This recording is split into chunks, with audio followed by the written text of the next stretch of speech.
The reason that we're showing you this is you've just had a visual field taken, and this is your visual field here.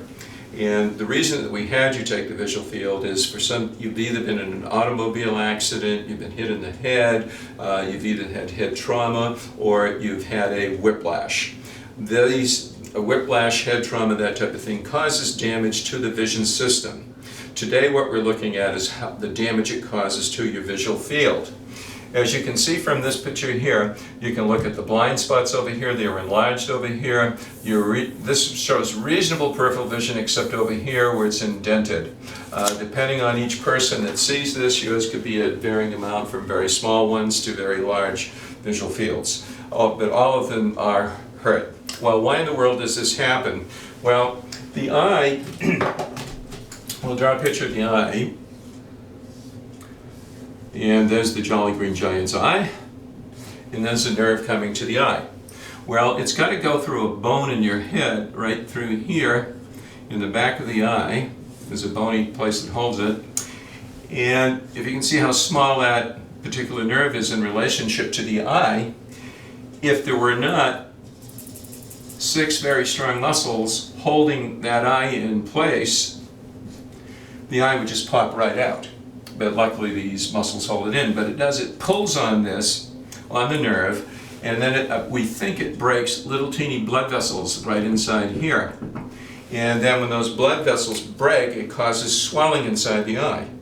And it's kind of like, then what happens, it's almost like stepping on a hose, the nerve gets crimped, all right? And so the peripheral part, the edge of the nerve hits the edge of the eye, and that's why your side vision goes down. And of course, where it enters there, right there, that's where the blind spot is, and it gets bigger. That's why this type of thing happens to your eye. Now, why in the world won't it come back? We honestly don't know why it won't come back. We've had many people, sometime up to 20 years, where they've had an automobile accident and there's still damage showing. It was only last week, one of the first patients we ever saw that did have an incident like that no nerve damage was there anymore. So that is very rare, and almost all of the time you have the nerve damage. Okay? Now, what a lot of doctors believe, and I want you to know this is a false belief, okay, that you cannot fix any damage that's done to the visual field. The reason they do that is all of the nerves in the eye, or all the nerves in your body, are very much like an electrical cord, right? There's a rubber coating on the outside, and then the copper thing on the inside, where the electricity is carried. That's how it's in there. It's called this outside edge is called a myelin sheath. If a nerve ever breaks, the only way it can heal is the outer sheath has to come back together first, then the nerve can grow. Now, the problem though is at the eye, right in there, there's no longer that sheath. They call it a myelin sheath. So any damage done inside the eye, in here, you can't grow the nerve back, and the damage is permanent. And that's why they think that. But what they've forgotten, all the way from the brain up in here, along where the optic nerve comes to the eye, that's where we're measuring. In your particular case, we know we're measuring right here, right where there's still a myelin sheath, so it can come back.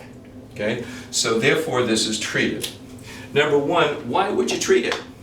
Well, it's pretty obvious. If your peripheral vision you have trouble with it, you would have trouble with driving. Okay? And you'd want to be safe when you're driving. Now, what happens is a figure-ground relationship is broken up when you have this type of a problem. So when you're driving, the figure is the car ahead, and the ground is the periphery all around you. Okay? And so can I tell where I am while I'm looking at the car? So I think you'd agree that's probably a good reason to have that. Let's say be safe driving, which is easy to understand. However, any figure-ground relationship is interfered with this type of thing going on. So in a normal conversation that you're carrying on with somebody, when you're carrying on a conversation, what they are saying, that's figure. Ground is your belief. Can you hold on to your beliefs while they're talking and expressing their beliefs, and vice versa? That would be important for a simple communication. It would be important for learning in school. So there are many reasons why you'd want the visual field to change. How can we change the vision field? Well, it's done by light. We just simply shine a light in your eyes. Now that sounds unusual. but many of you may have heard of something called seasonal affective disorder. That's during the winter time when there's a cloud cover. There's depression caused by people because the sunlight is not getting through. The treatment for it is ultraviolet light. This particular room in here where we are has ultraviolet lights on the ceiling. And matter of fact, every room in our office has ultraviolet lighting. Theoretically, we're not depressed in the winter because we have this, you'd say.